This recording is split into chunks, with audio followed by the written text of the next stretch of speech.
Waalaikumsalam warahmatullahi wabarakatuh. Perkenalkan, nama saya Hermiati. Saya dari kelas 11 Bahasa dan Budaya. Di sini saya akan menampilkan sebuah teater monolog yang berjudul Balada Sumara. Dewan Hakim yang terhormat, sebelumnya perkenankan saya meralat ucapan jaksa. Ini bukan pembelaan. Saya tidak merasa akan melakukan pembelaan terhadap diri saya sendiri, karena ini bukan pembenaran. Nama saya Sumara, seorang perempuan, seorang TKW, seorang pembunuh dan seorang pesakitan. Benar atau salah yang saya katakan, menurut apa dan siapa, saya tidak peduli. Ini kali terakhir saya biarkan mulut saya bicara. Untuk itu, Dewan Hakim yang terhormat, biarkan saya bicara.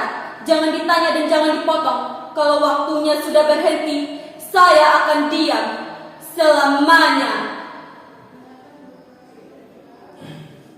Baik, saya mulai saja. Nama saya Sumara, umur kurang lebih 36 tahun. Saya seorang TKW, babu. Hei, jangan dengerin dulu. Ya, saya memang babu, tapi justru itu saya hebat. Saya hebat karena saya berani mengambil keputusan untuk menjadi babu. Saya berani mengambil keputusan untuk berada di tempat terbawah dari struktural manusia. Belum tentu semua orang berani menjadi manusia di bawah manusia. Ya, inilah saya, Sumara binti Suliman. Menjadi babu, buruh, budak sudah menjadi pilihan. Bertahun-tahun saya menjilati kaki orang, merangkak dan hidup di bawah kaki orang. Bertahun-tahun saya tahan mulut saya lipat lidah saya agar tidak bicara. Karena bicara berarti bencana. Bencana bagi perut saya, bencana bagi perut Simbo, dan bencana pula bagi para majikan.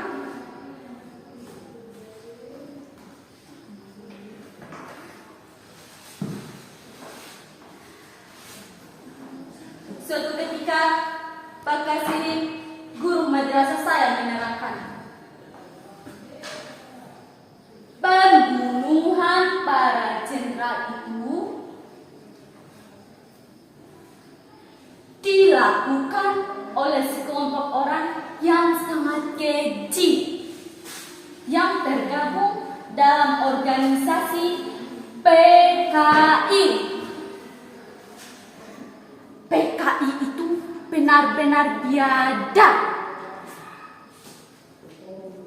Untuk itu dihapus dan dilarang berkembang lagi. Seluruh antek PKI dihukum. Tiba-tiba saya mendengar suara dari arah belakang bangku saya, setengah berbisik, tapi jelas ku dengar. Tahu nggak, bapaknya si Sumara itu PKI toh. Apa iya? Nah, terus sekarang gimana toh? Ya sudah diciduk lah. Anaknya dulu di sini. Iya. Seperti terkena siraman air panas, hatiku meradang, sakit, nyeri sekali. Seandainya saja Bapak tidak tergiur dengan tawaran dan wasto dan menolak untuk bekerja padanya, pasti musibah ini tidak akan terjadi. Orang-orang tidak akan mengatakan bahwa Suliman itu PKI. Hingga pada suatu hari, saya bekerja di juragan beras. Dari bekerja di Juragan Baras itu, saya berkenalan dengan seorang lelaki yang kemudian saya jatuh cinta kepadanya. Namanya Mas Edi, seorang tentara.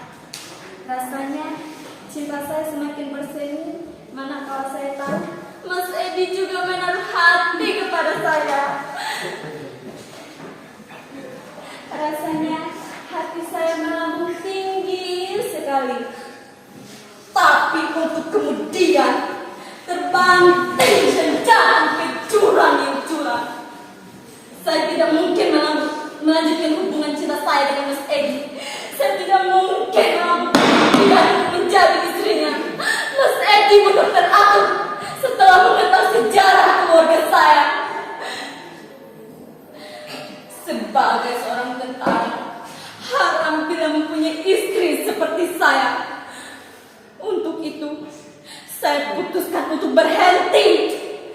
Saya pamit. Saya ingin pergi jauh. Saya ingin lari dari tempat di mana saya yang Bapak tidak lagi mendengarkan nama saya.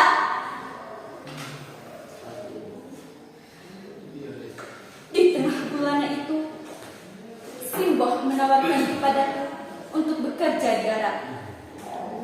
Lalu segala sesuatunya kami urus melalui perantara seorang calo. Saya dapat mendaftar sebagai TKW dan segala syarat saya penuhi. Mulai dari biaya-biaya administrasi kelurahan, Depnaker, kantor imigrasi, biro tenaga kerja, sampai biaya tentang yang ternyata panjang betul. Jadilah saya, Sumara binti Suliman, jadi TKW lulus SMA dengan predikat NEN tertinggi. Jadi babu di negeri orang.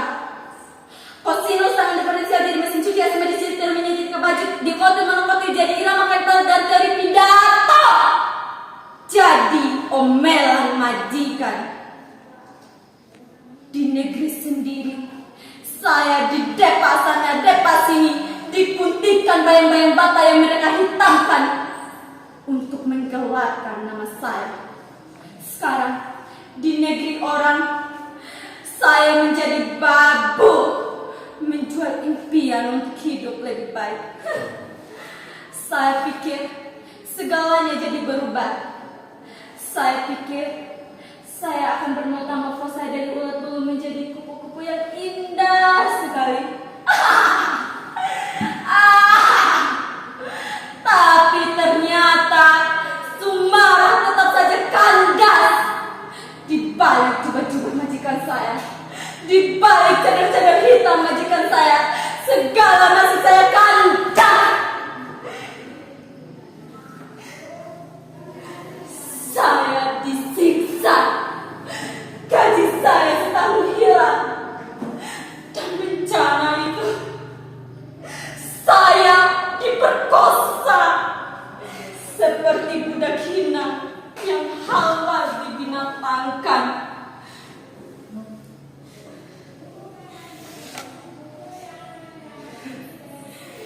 Apakah di negeri orang saya masih dimelatakan? Tidak. Kesadaran itu muncul tiba-tiba. Saya harus mendongakkan kepala, meludahi muka orang-orang yang telah membinatangkan saya, mengangkat tangan untuk meraih pisau tajam, untuk kemudian saya hunuskan mata pisau itu ke jantung hatinya. Majikan itu saya bunuh.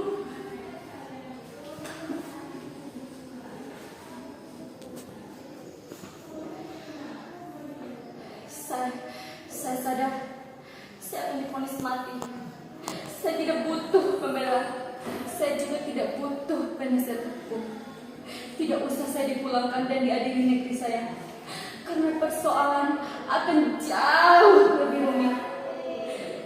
Karena tidak ada lagi yang bisa dihisap dari seorang babu seperti saya. Maka saya ragu, apakah hukum di negeri saya bisa membela saya? Dewan Hakim yang terhormat, inilah saya, nama saya Sumara. Hidup saya penuh ketakutan, tapi saya harus berani. Karena hidup dan mati adalah dua keping sisi nasib. Dan keping kematian yang terbuka di telapak tangan saya. Itulah yang harus saya jalani sekarang. Inilah saya, Sumara binti Suliman. Saya siap mati. Tepuk tangan dulu. Masya Allah. Luar biasa, luar biasa.